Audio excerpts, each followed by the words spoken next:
What's up guys, Caleb here with another installment of Reality Check, and today we are talking about the Xbox One X. Let's jump right into it. What is wrong with my intros these days?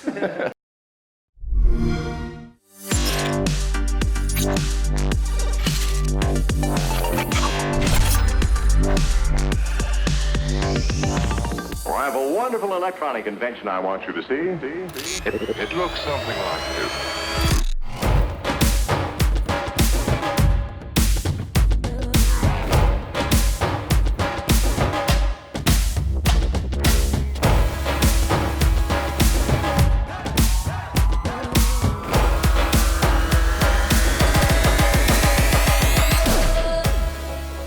So this is the first console review we're going to be doing on the channel, and I thought I'd just give you a bit of a history about my experience with consoles and how I felt about them. So when I was a teenager, I had both the PS3 and the Xbox 360, and I was much more a fan of the PS3, simply because the Xbox was so bulky, the aesthetic design wasn't great, and I just don't think the performance matched it at that stage. The evolution has been really awesome to witness, and we now have arrived at a place where the Xbox is outclassing the PlayStation in a lot of different contexts. So let's talk about that in a little bit more detail. Microsoft has marketed the Xbox One X as the most powerful console that money can buy right now. And I personally have to say that they are not wrong.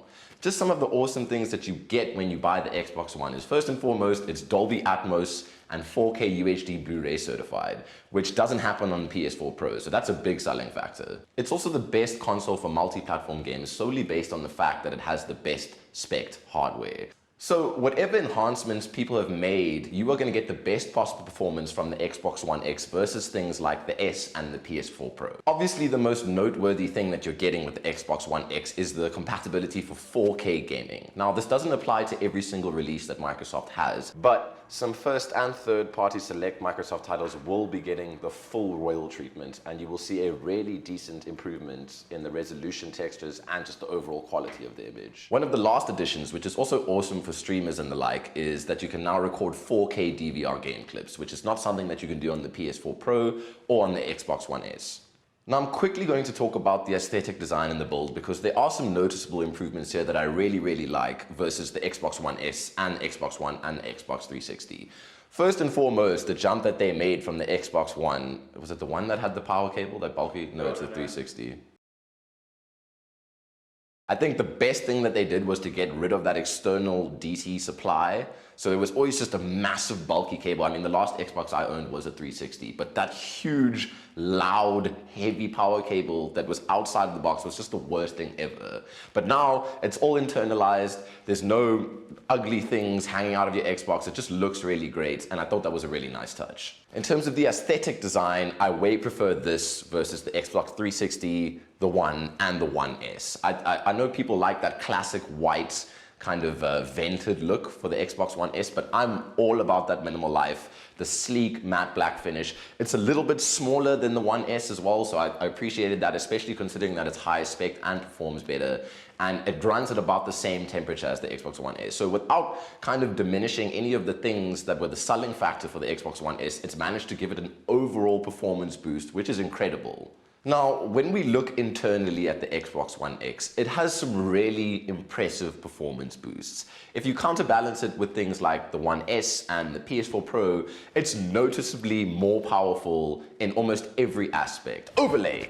So we're getting a GPU, a CPU, and a RAM increase, and that just is going to give you a smoother, better gaming performance across the board. And it's visibly there, guys. Like, you can immediately see the difference between a PS4 Pro 4K game and an Xbox One X 4K game. It just does it better across the board. On top of that, it actually maintains better internal temperature than the PS4 Pro, so it's beating it in a lot of respects for only $100 more, and I'm actually willing to pay that price for this discernible difference that you get with the Xbox One X. Now, where Xbox didn't really improve or change anything is with their controllers, which I don't necessarily have a problem with. I'm a big fan of the ergonomic design of the current Xbox controller. There's one slight difference, though, is that they have a slightly more textured feel than the Xbox One S or the Xbox One controllers, which I appreciate. I like having a bit of grip on my controller. But that's pretty much it for the peripherals. So it's clear that the Xbox One X outclasses the PS4 Pro in almost every aspect from a technical perspective. But the one thing that the PS4 Pro does better is the availability of enhanced visuals games. Now, my reasoning, at least anything that I can find out about this, is only because the PS4 Pro enhanced visuals game market has been out longer. Therefore, they have had more time to develop their first-party games for 4K enhanced visuals. Also, something to consider is that the quality of the enhanced visuals of your game is solely dependent on that game's developer. So you're not necessarily going to see this impressive 4K resolution textures across the board for every enhanced visuals game. Sometimes they might just maybe change the lighting effects or just give you better resolutions, but that is solely dependent on the developer. Aside from all of that though, the Xbox One X lives up to its name as the best console that money can buy right now. And also, there is no chance that you are going to get a PC for the same price that can perform in the same way. Shots fired!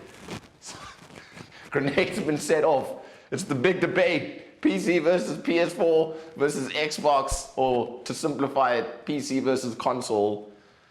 I'm scared to talk about this, to be honest. I've been online for a little while now, and y'all get hectic. Y'all get really hectic about this whole debate. But let's touch on it just a little bit quickly. PC versus console.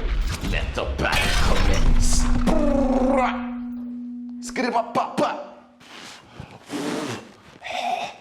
We're not gonna delve too deep into this because I don't want to be here until the 4th of July, but we're just gonna quickly touch on some of the facts, and then I'll let you guys settle it in the comment section because Lord Jesus knows you will. So, let's talk about cost versus performance, which I think is the main thing to consider here when we are talking about console versus PC. I have a PC master race behind the camera right now who's just throwing me dirty looks for even bringing this up. So if I don't make it to the end of this conversation, y'all know what happened to me. The Xbox One X retails for about $500, just relatively. We'll get into the money talk a little bit later to get exact pricing, but $500 is the standard considered price for the Xbox One X. Now let's look at what you could possibly get for PC for an Xbox One X. To my understanding, a simple GTX 1080 cost about $400.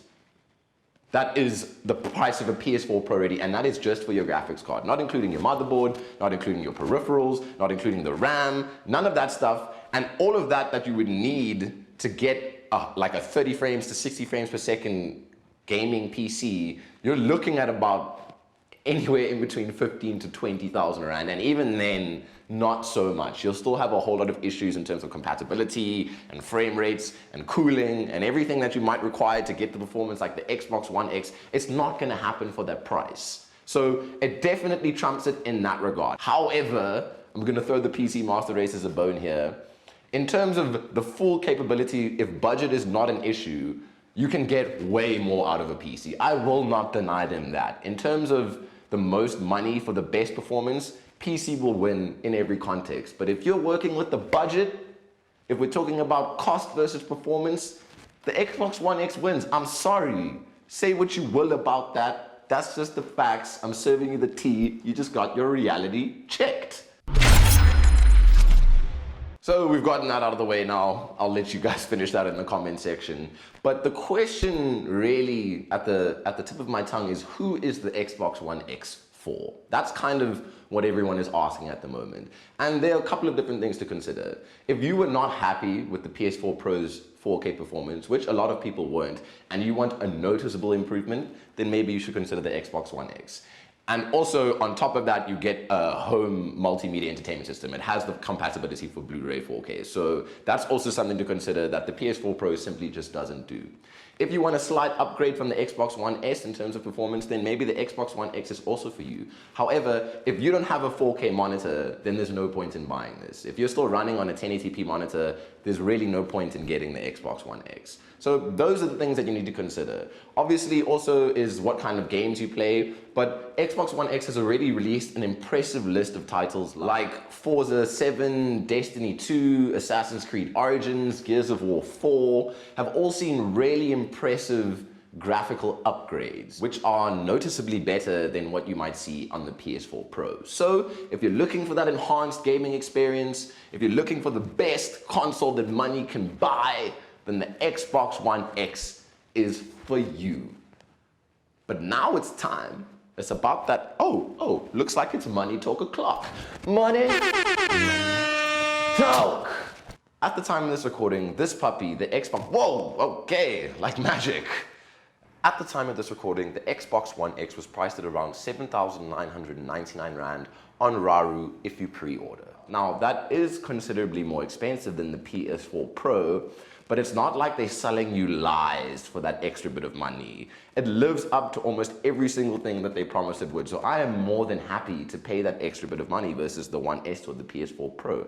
Absolutely no problem for me there. You're getting 4K gaming at 30 frames per second, sometimes even 60 frames, depending on the game. So, damn, dog, damn. Obviously, this hasn't been an in-depth technical review of the Xbox One X, but there are tons of YouTube videos out there for that purpose. In fact, Linus Tech Tips has done an incredible video on it where they basically pull the entire Xbox One X apart. But this is just a should you buy it, who is this for kind of review. So, take it or leave it in that context, and that pretty much wraps it up for this week's installment of Reality Check. Let me know, PC versus console, what's better, in the comment section below. Let's get into it. I will get involved if things get out of hand.